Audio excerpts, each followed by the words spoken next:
Mahigpit kong tinututulan ng House Bill 10489 na naglalayong ipagbawal ang paggamit ng TikTok sa Pilipinas. Halos 50 milyong Pilipino ang gumagamit ng TikTok. Marami ang gumagamit ito para sa kanilang kabuhayan, tulad ng live selling at e-commerce sa TikTok Shop. Ito rin ang ginagamit na platform ng mga content creators at mga artists para ipromote ang kanilang produkto at serbisyo.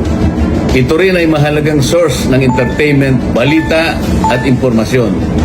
Ang sinasabi ng TikTok daw ay isang security threat ay walang matibay na basihan at konkretong ebidensya na magpapatunay nito.